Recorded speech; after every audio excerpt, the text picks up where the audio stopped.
So here we go. Mr. Robert C. Jones. Bob is a retired U.S. Army Special Forces colonel, a former deputy district attorney, and the senior strategist at the U.S. Special Operations Command. Currently serving as a member of the SOCOM J5 Donovan Strategic Initiatives Group, Mr. Jones is responsible for leading innovative thinking on the strategic environment and how it impacts factors critical to national security, such as the evolving character of conflict, deterrence and competition, and societal stability. He also serves as the strategic advisor to the Director of Plans, Policy, and Strategy. Bob has recently returned from Afghanistan in support of Resolute Support Mission, where he is serving as Deputy J5 for Special Operations Joint Task Force Afghanistan. So with that, I'd like to turn it over to Bob and welcome aboard, and thanks for being here again today. And I'll just give the audience a heads up. I can tell you that Bob and Bill and Joel don't all agree on some of the things we're talking about here today, and that's perfectly healthy and normal, and I'm sure that will come out in our discussions. So over to you, Bob. Thanks. Okay, let me, Lumpy, as soon as you take down your slide, I'll see if I can get this up and running.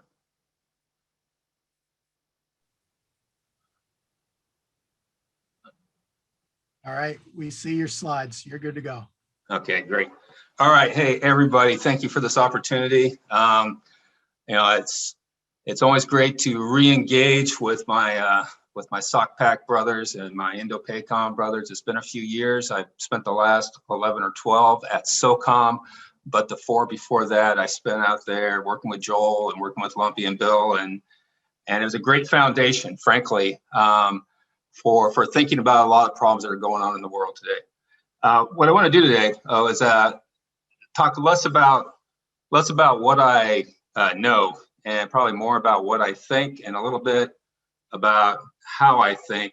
So maybe that'll make a bit of sense. And if I'm successful with this presentation, I'll be able to provide maybe an insight or two or a tool or two that each of you can take back and apply to your own unique situations, because ultimately this isn't all about the United States. It certainly is not all about Special Operations Command or Special Operations Forces. We all have our unique challenges. But as I work on the theory of problems and try to move past threats to understand problems, we're all connected. Ultimately, we're talking about human dynamics. And I believe human nature does provide a common framework that is the foundation for all sound strategy, regardless of the theorist who's applying it. In fact, we've heard some theorists mentioned earlier.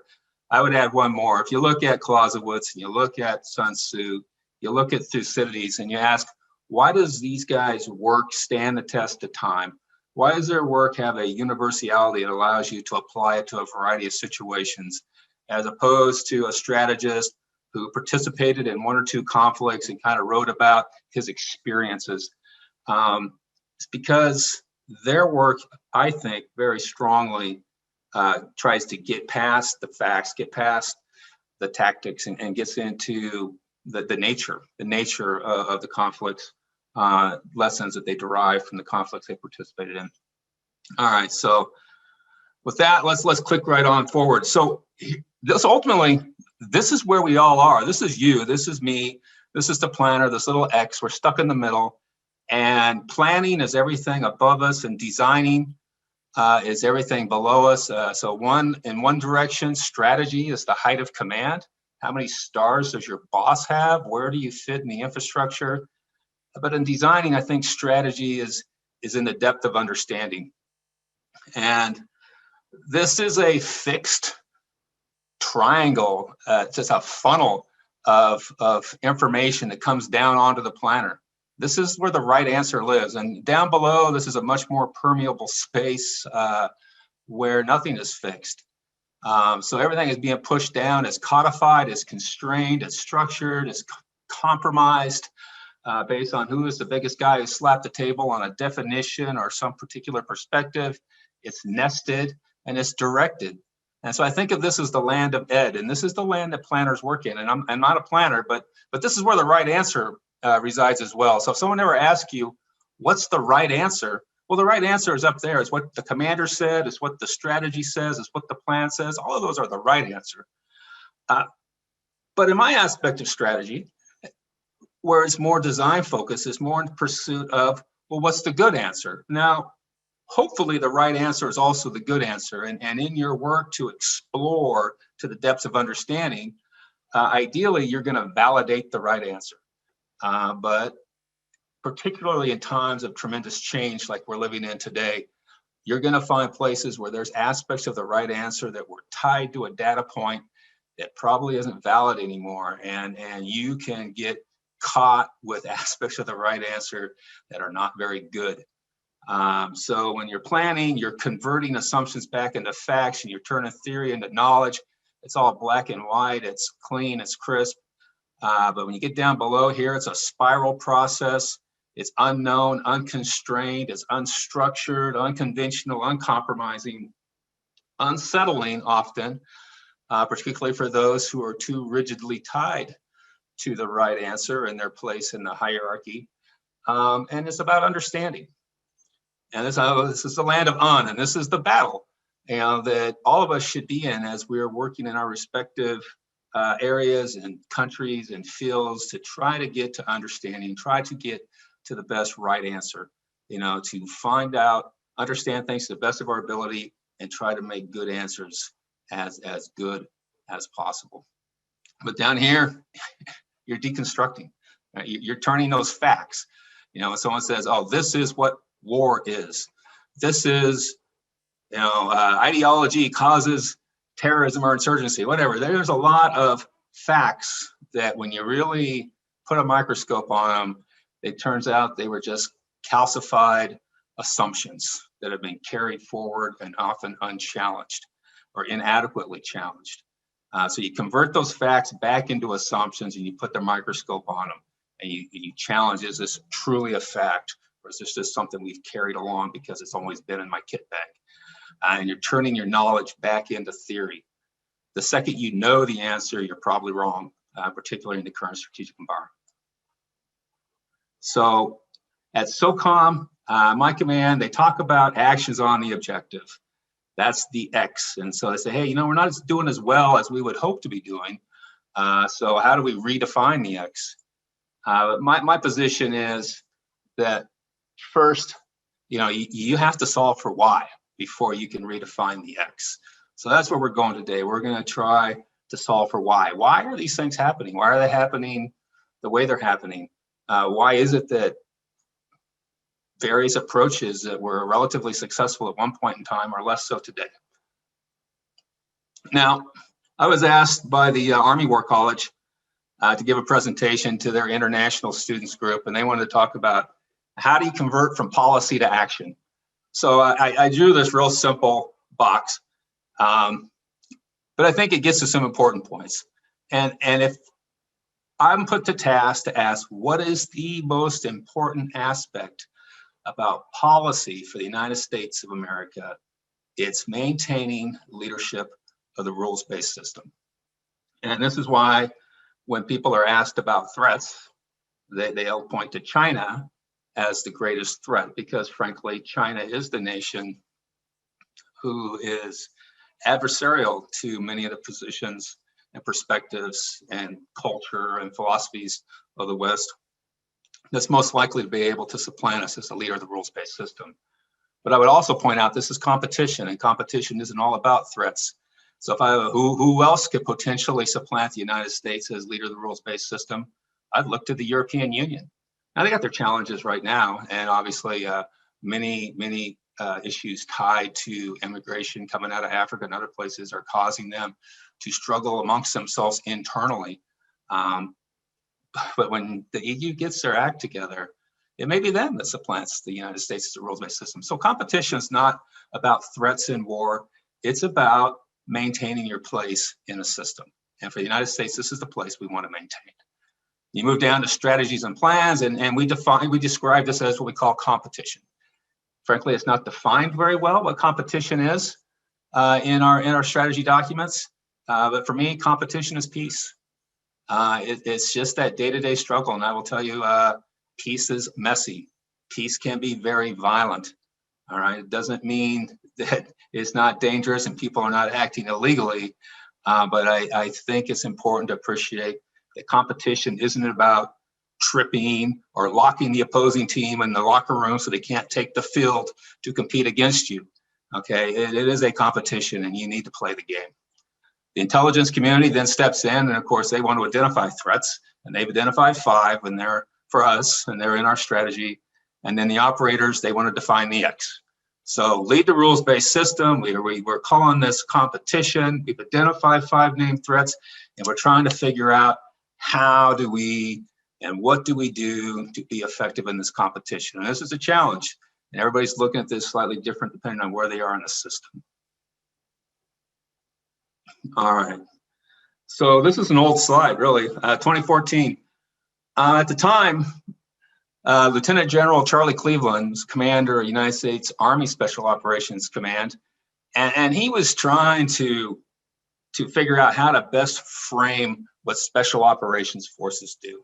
And I pulled this slide up because he and I had a slightly different position, but I think this perspective is an important one because it looks at, from left to right, a construct of competition that at some point, as it becomes more likely to be violent, you would think of more as conflict, and at some place on the far right end, it would become war.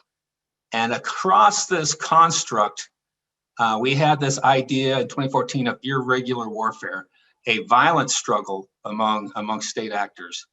And what I wanted to point out when I built this slide was that irregular warfare does not equal special operations, and it does not equal special warfare, but that special warfare is a subset of irregular warfare that rises to a certain set of conditions, and the definitions at the bottom of the slide, that combine to make an operation special.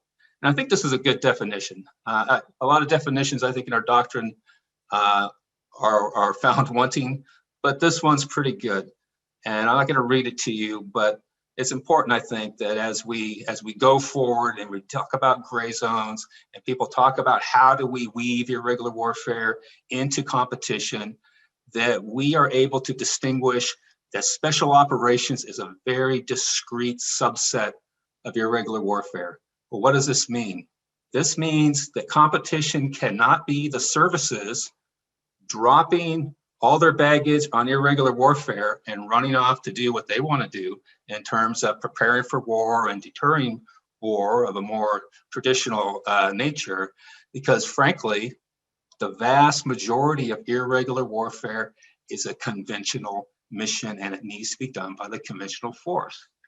Equally, a tremendous amount of what needs to be done and should be done in competition, in peace, isn't very well suited to the conventional force at all, and is a tremendous opportunity space in population-based activities for activities that would be more consistently characterized as special warfare or as special operations. So I think as you move to the left, it's helpful not to call everything some form of warfare, but just call it special operations. Now, in 2020, they updated the definition of irregular warfare, and it came out in our Irregular Warfare Annex. That's available, unclassified. Anyone could pull that down on the internet.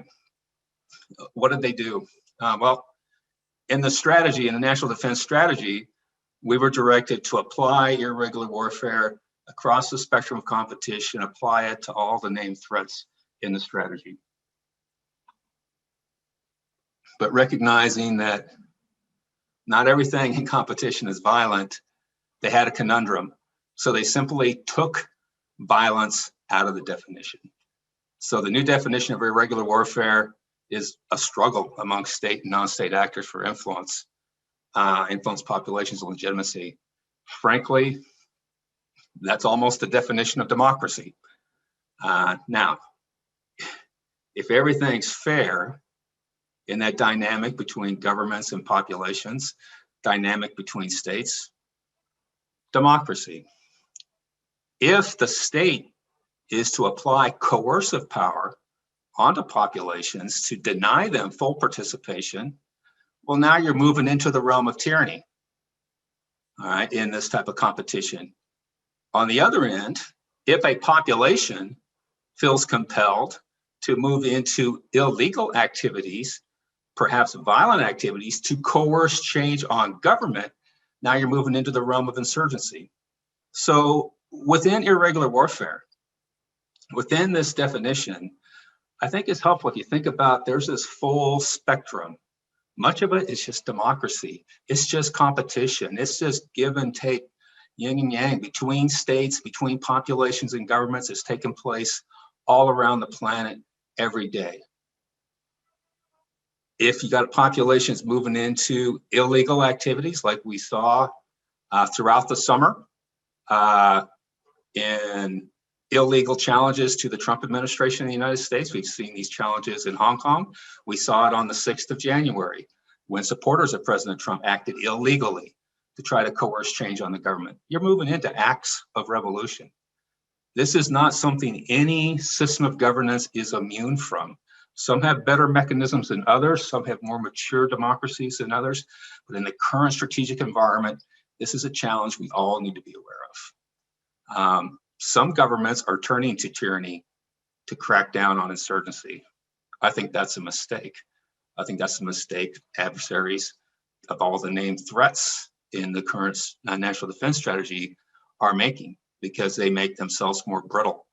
A more tyrannical government works to control populations until it doesn't work, and then it tends to shatter.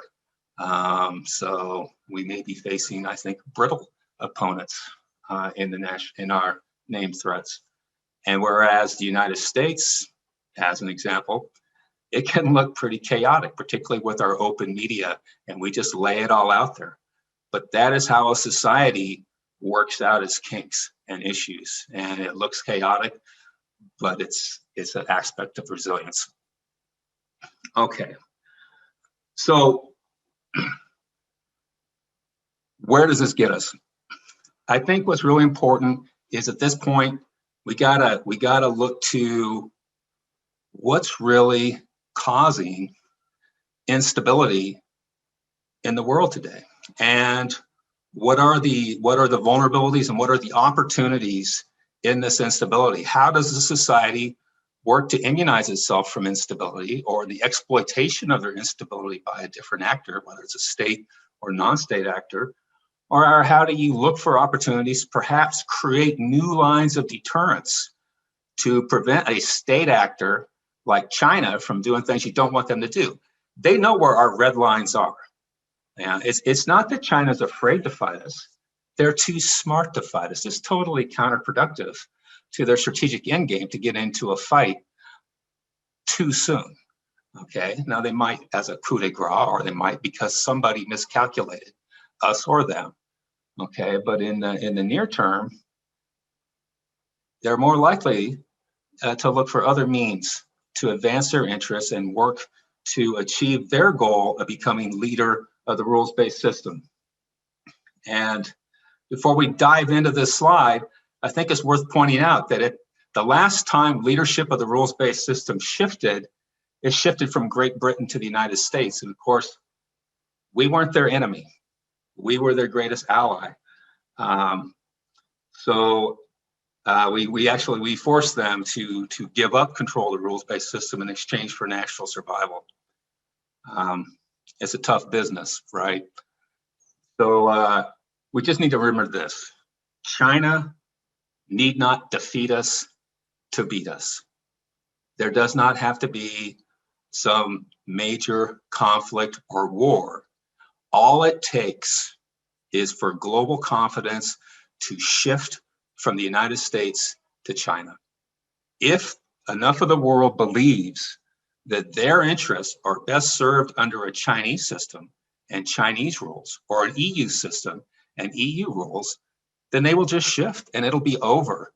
And all of our military might, all of our nuclear deterrence, and all of this war fight, war logic constructs will have been like the Maginot Line, sitting there unused and irrelevant, while the main competition took place someplace totally else.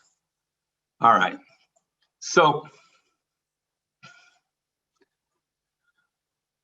As we dive into this, I want to look at populations, because I think the most important thing happening in the globe right now is shifting power.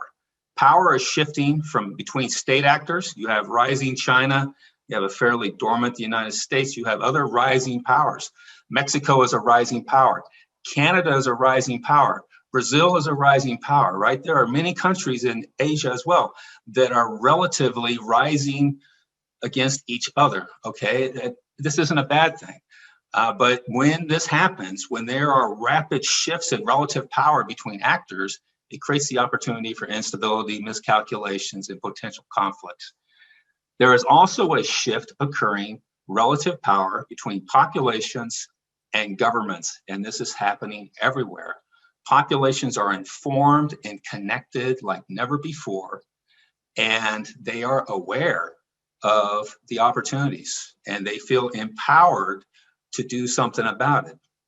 So they're unlikely to sit static and simply accept conditions that they believe intolerable. So it's really valuable for all of us to get past some of the old wives' tales about where insurgency comes from or what is terrorism, and start to think about what these things actually are. So I like to start with my Vitruvian Man, and recognize that ultimately we are talking about human dynamics, and we are talking about how people everywhere feel about governance. And my perspectives are based on the study of these types of conflicts across time, across cultures, and looking past the gunfight and looking past, well, how is this conflict different than that conflict, and asking, how are they the same?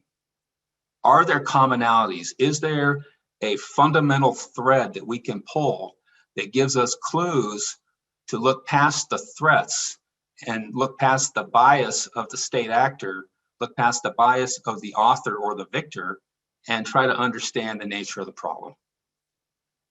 Ultimately, it comes down to this simple question: how do people feel, and who do they blame?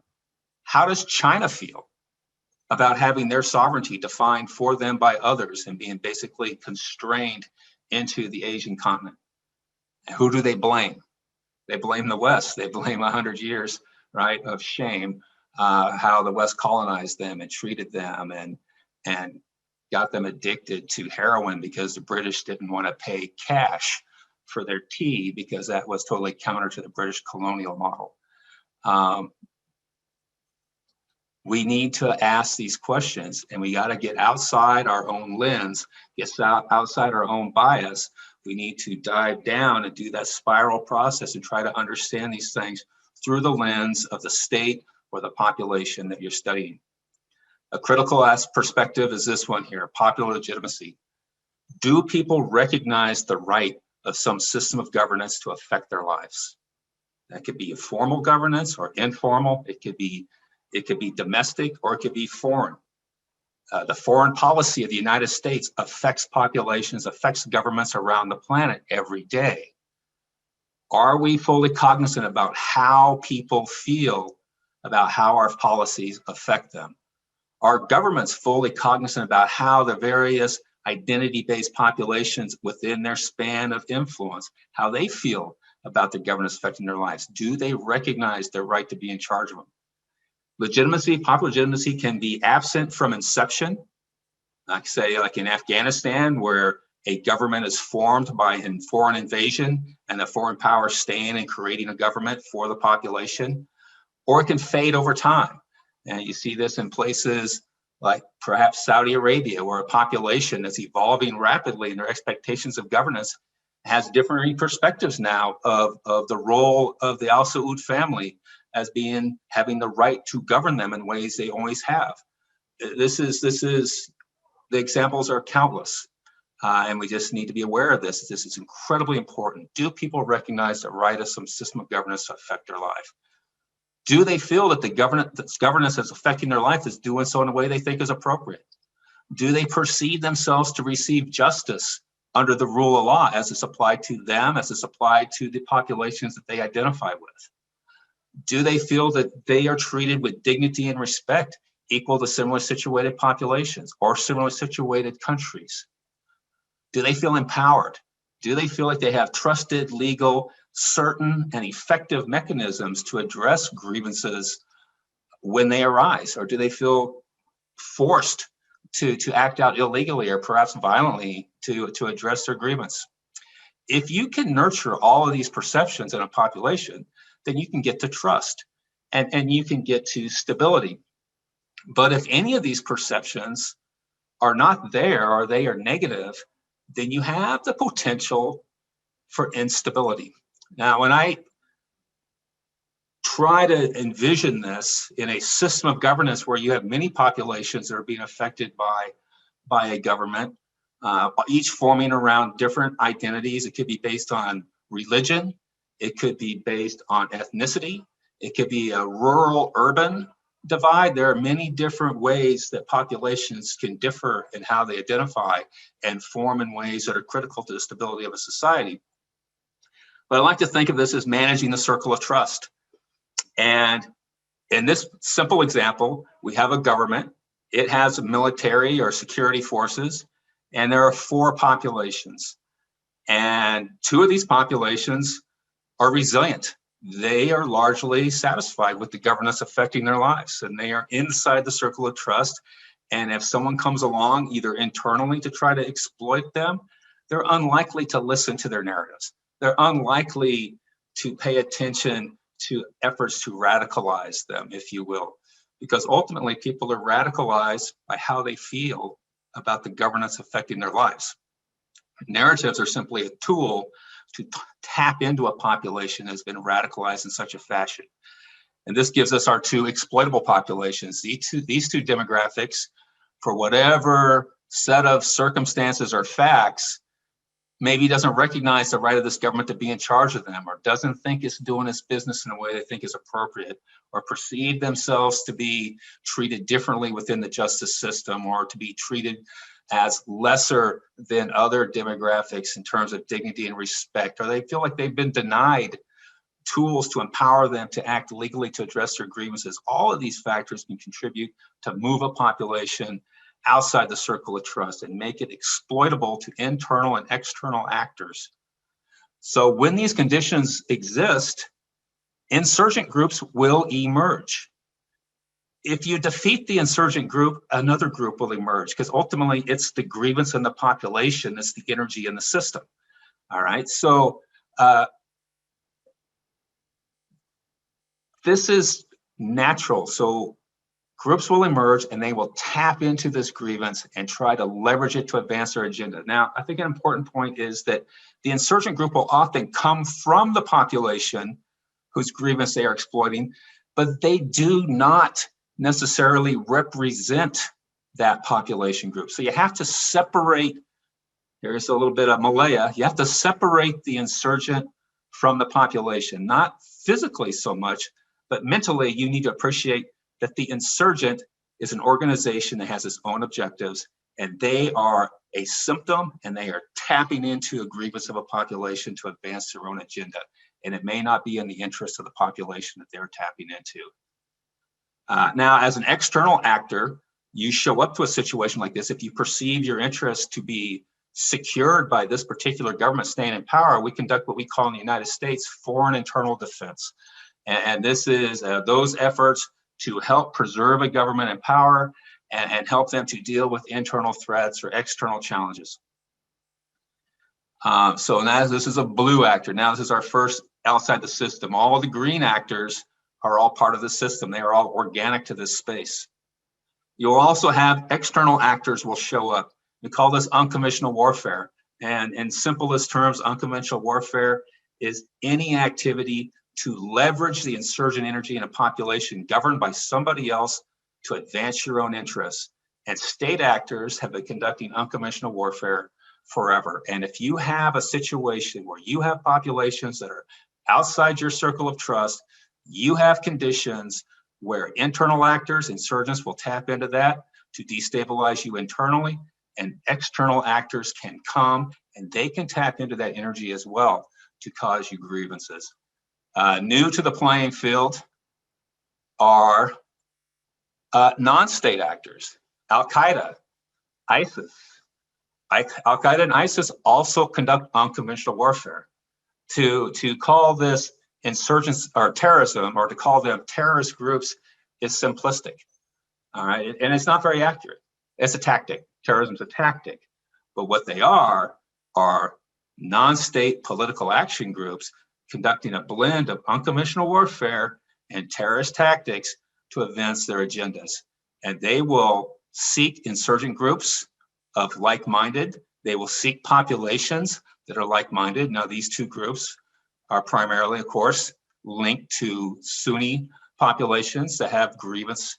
But ultimately, to break this problem apart, you need to recognize that but for the exploitable populations and their perceptions of governance, these insurgent groups would not be very large or very powerful, and state actors and non-state actors would not be able to come into this space and leverage this grievance very effectively to advance their agendas. So this goes to this idea that the state, that governance is both the cause and the cure. So how do you get after this? How do you disrupt the activities of a UW actor like a Russia or a China? Or how do you disrupt the activities of a non-state actor like ISIS or Al-Qaeda? How does one outcompete an insurgent group for influence with a population? How does one outcompete a group like ISIS for influence with a population? Okay, competition is not just between states. Competition is a dynamic in the current strategic environment that's taken place at many levels, and you ignore any aspect of those many levels to your detriment. So ultimately, we need to think about this in each of our respective circles of trust, each of our respective systems of governance, as how do we manage our own circles of trust? Do we have a clear-eyed perspective on who our resilient populations are based on their perceptions of governance? Do we have a clear-eyed perspective on who our exploitable populations are, again, based on their perspectives of governance?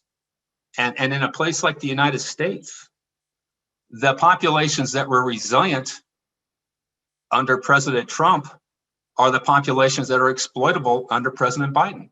The populations that were exploitable under President Trump are the populations that are resilient under President Biden. So in a healthy democracy, a population can move outside the circle and inside the circle purely based on the legal mechanisms of democracy.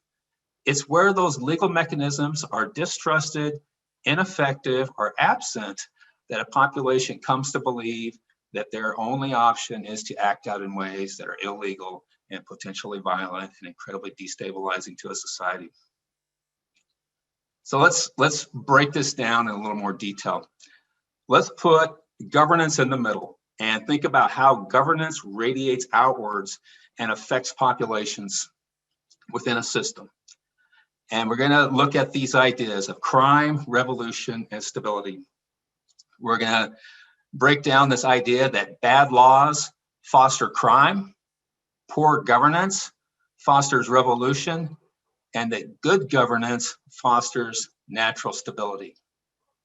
So in an ideal system, you have a government, you have a population, the entire population recognizes the right of that government to be in charge of them. They think it's appropriate. They feel themselves to have equal justice, dignity, respect. They feel empowered. They trust the system, and everybody's in the blue space. Everybody is resilient and inside the circle of trust. It's a perfectly stable system. This doesn't exist anywhere. All right, because governance has to create laws, and if you have a bad law, it can create destabilizing criminal activity. Now, for the United States, our textbook example was prohibition, where we outlawed the manufacture and sell and transport of alcohol, but we didn't outlaw the consumption of alcohol. So there was huge demand for this commodity, but the commodity itself was illegal to produce or transport or sell. That bad law created a massively destabilizing criminal society around it. Equally, you could look at counter drug laws, and they too, if there's a high demand and someone's going to step up and fill that demand, and it's going to create illicit economies. It's going to create violent competition. It's going to lead to corruption. So governance needs to appreciate that bad laws can create problems for themselves. Equally, if governance is perceived poorly in terms of governance, you can create these population groups that we talked about here that have revolutionary concerns about society, and you create this revolutionary dynamic. Each of these, criminal society, revolutionary society, eat away at your stable society. Ultimately, your goal is recognizing you're going to have all three, but to minimize the revolutionary society, minimize the criminal society, and optimize your naturally stable society. But all of these are effective governance, and how governance is either through bad laws or poor governance eroding their own stability and how their populations perceive this governance. So you're going to get this overlap. Revolutionary groups will often engage in illicit activities to fund their revolutionary actions. Criminal groups will often become so large and powerful that they destabilize governance and society. Both criminal and insurgent groups erode your stability. It's easy to get confused about what's your problem if all you're looking at is the symptoms or the tactics and how these things act.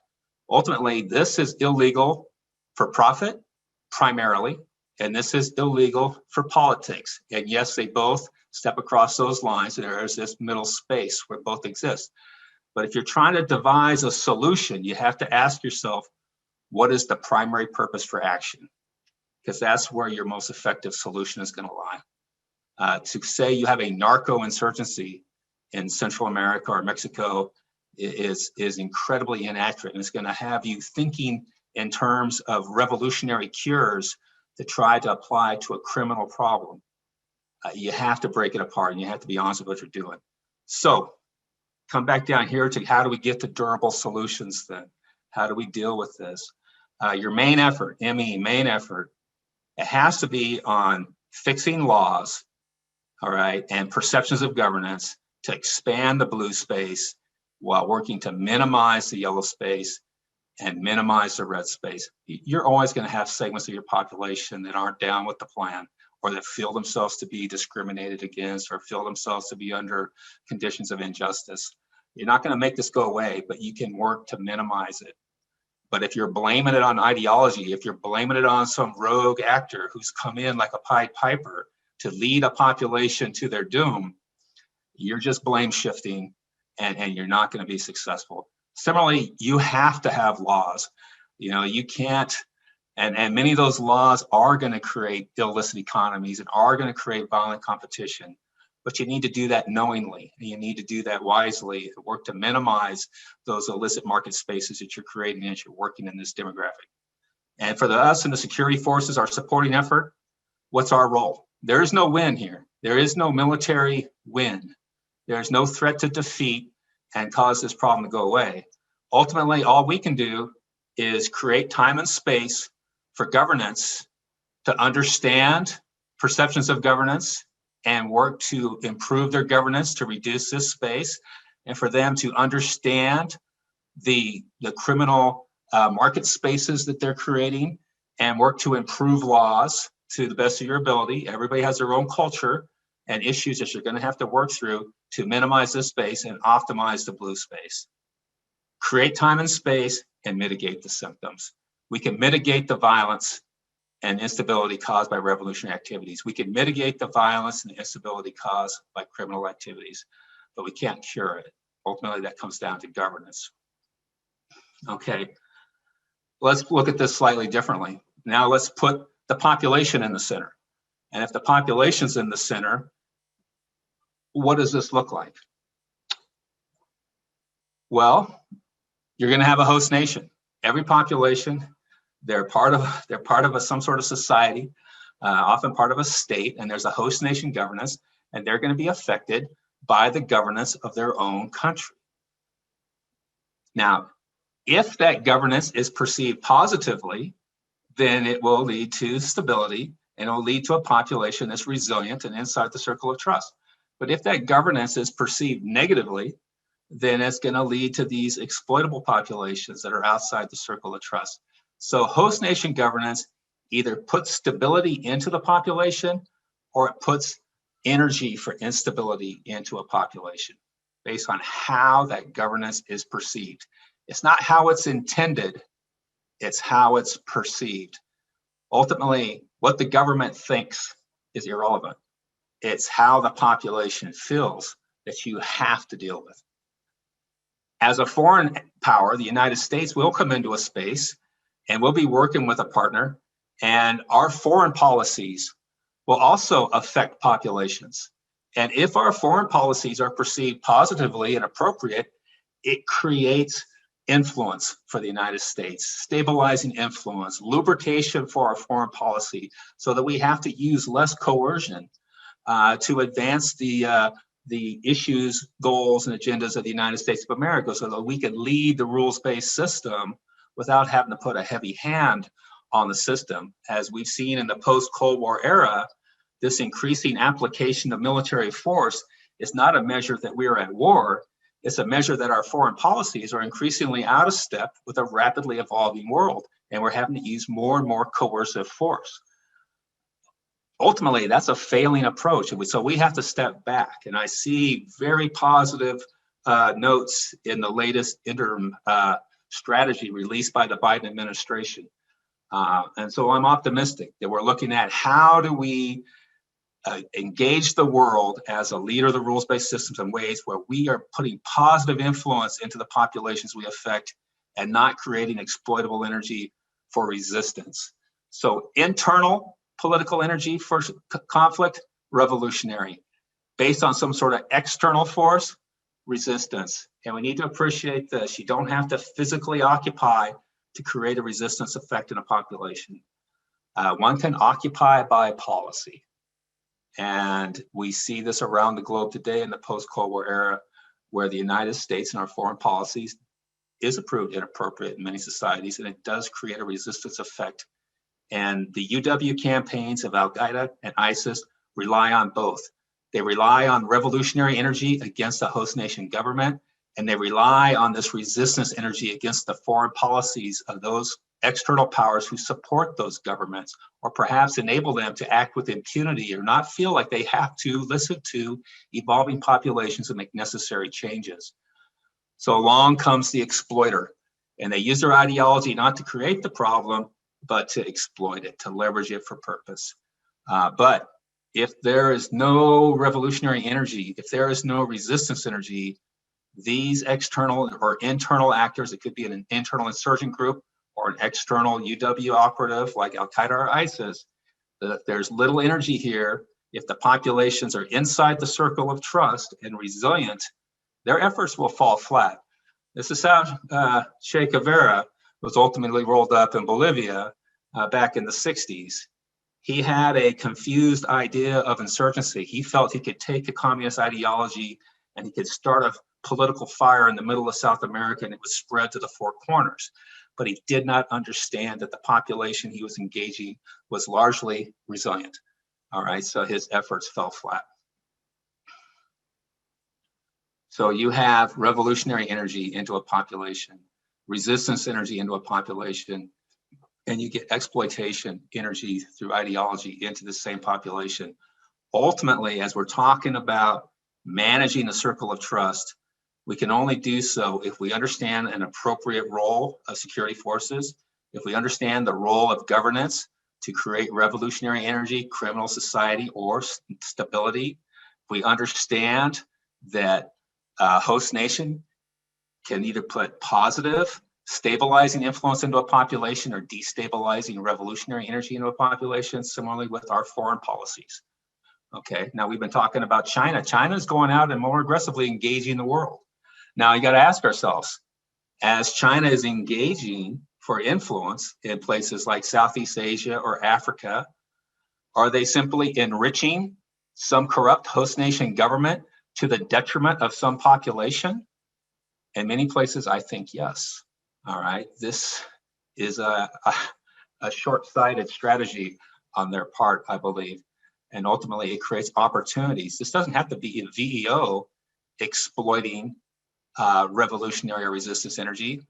This could be the good guys in competition, understanding where there is exploitable revolutionary and resistance energy to create a credible threat of unconventional warfare, to create a deterrent effect against an actor like China or Russia or Iran, who is creating this type of negative energy in some society that's being affected by their foreign policies. So this is a double-edged sword. We need to think of the opportunities and the risks that are associated with this. And in competition, this is a rich competition space. So again, the primary source of energy is what's going to define the problem. So if you're going into a space and you're doing your assessment and you're trying to understand, okay, there is some actor here and they're using an ideology and they're tapping into a population, and there's an insurgency or there is unconventional warfare with some sort of VEO actor like Al-Qaeda, you gotta do your assessment on, well, who are the populations and what are their perceptions of governance affecting their lives? Are they exploitable? Are they resilient?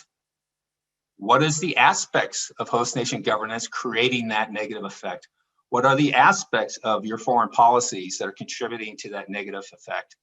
Who's tapping into that? How do you reduce the energy in the system while at the same time you're working to disrupt these actors, who are destabilizing society, mitigate their symptoms, and help inform and facilitate creating time and space for host nation governments and our own foreign policy to make necessary adjustments.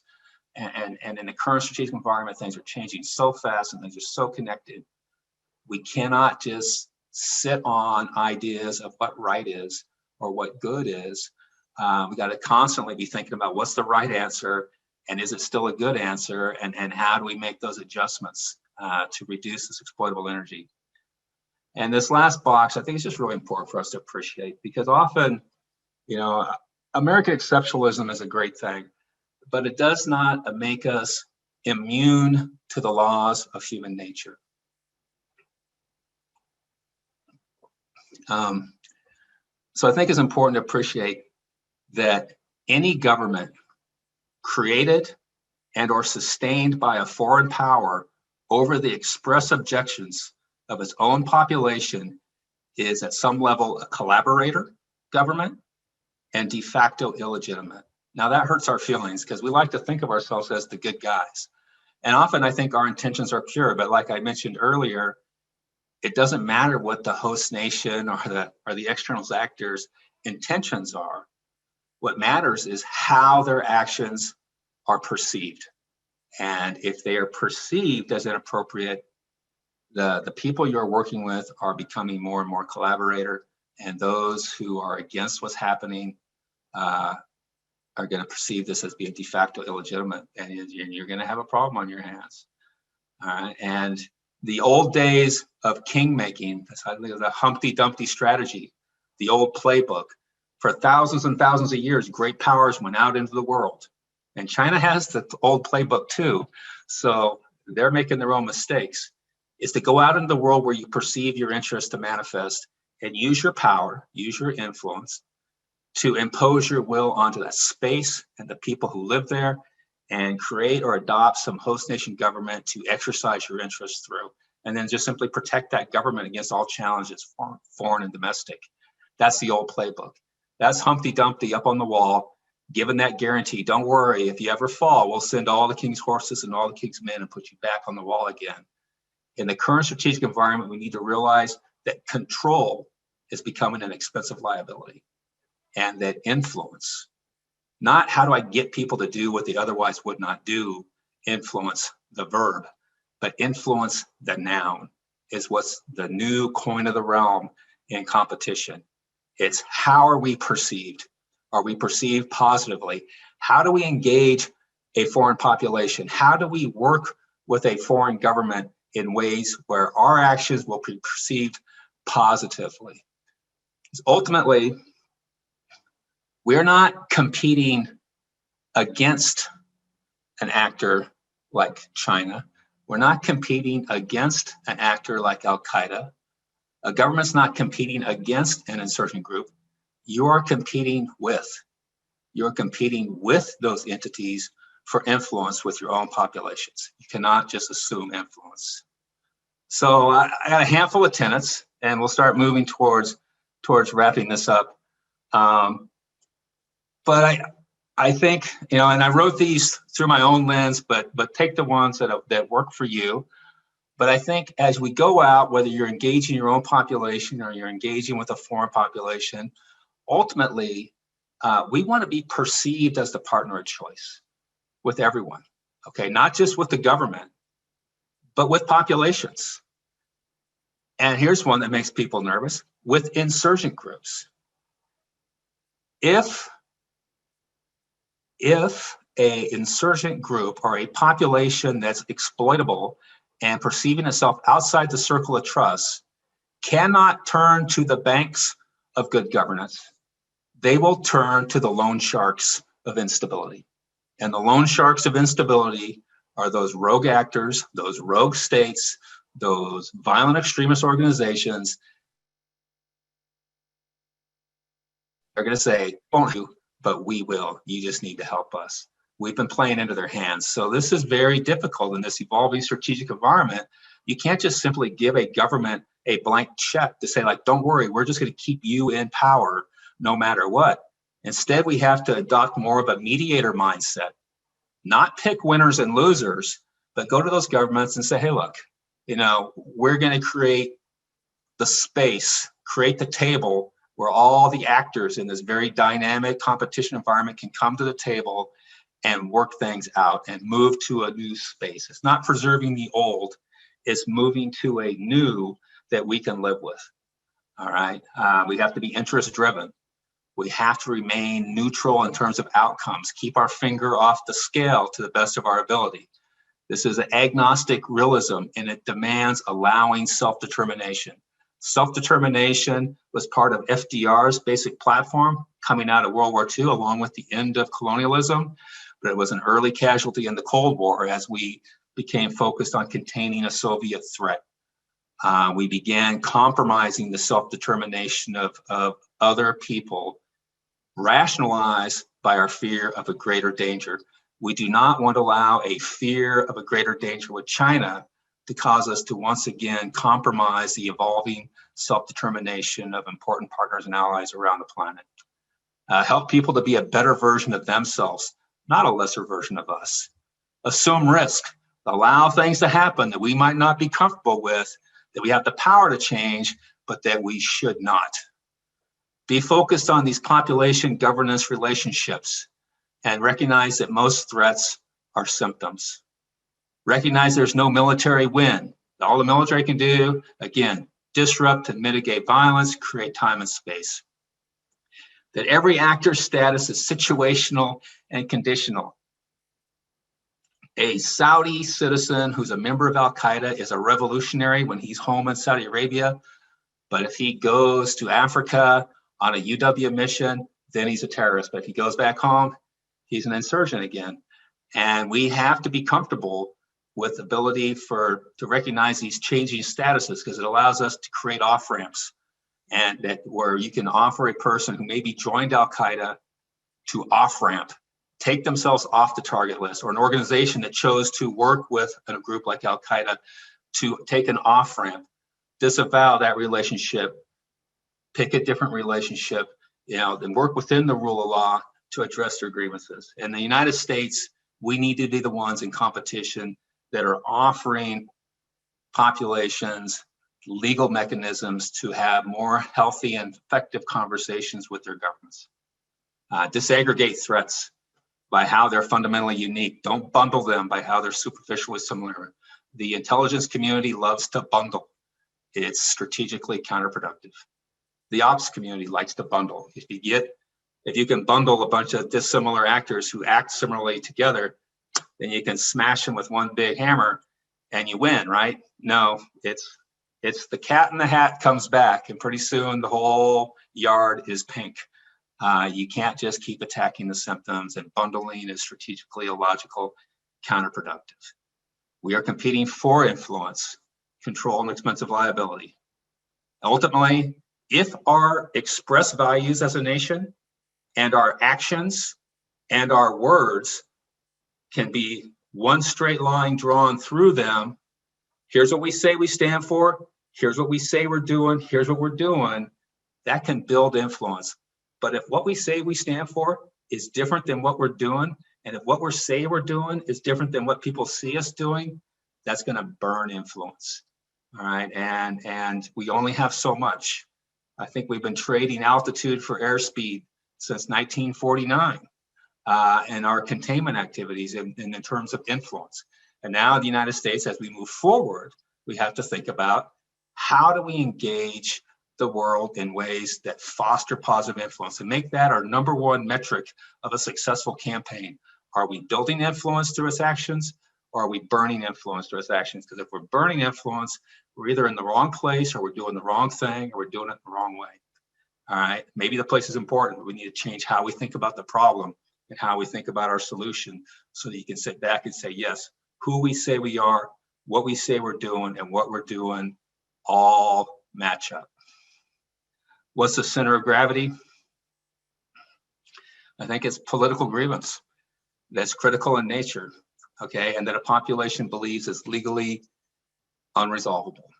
Give that population legal mechanisms that they trust, and you can vent that exploitable energy out of a society. Ultimately, ideology is a critical requirement at best, okay, and religion-based ideology is never a critical vulnerability. You do not want to attack an ideology that's rooted in religion, because that will be misconceived and it will come back to haunt you and be counterproductive. Okay, so let's see, I'm at 4 minutes short. Lumpy said, make sure I use all my time. So while we're on this last slide, I will point out here are 4 works I've done recently, conceptualizing the future of U.S. Special Operations. In this paper, I talk about how to think about special ops and what special operations forces should be doing to be doing things that are actually truly special and also relevant to our interests in the current strategic environment. I wrote a paper several years about deterring competition short of war, gray zone deterrence. If we think of nuclear deterrence as deterring war, traditional deterrence as deterring war, there is a threshold, and below that threshold, things are undeterred. That is our gray zone. Those illegal or problematic acts of competition occurring below the threshold of traditional deterrence. Can we leverage a clearer understanding of insurgency and this revolutionary resistance energy in many societies to create new lines of deterrence that work in peace, that work below those thresholds? And last one, just some odd thoughts on strategy and stability in an evolving world. They're all found on Small Wars Journal, and I look forward to your conversation and questions as we move to the next group. So thank you, Lumpy, for this opportunity. All right. No, thanks, Bob. Absolutely great brief. We all appreciate it for sure. And I'm sure we've got plenty of questions for everybody.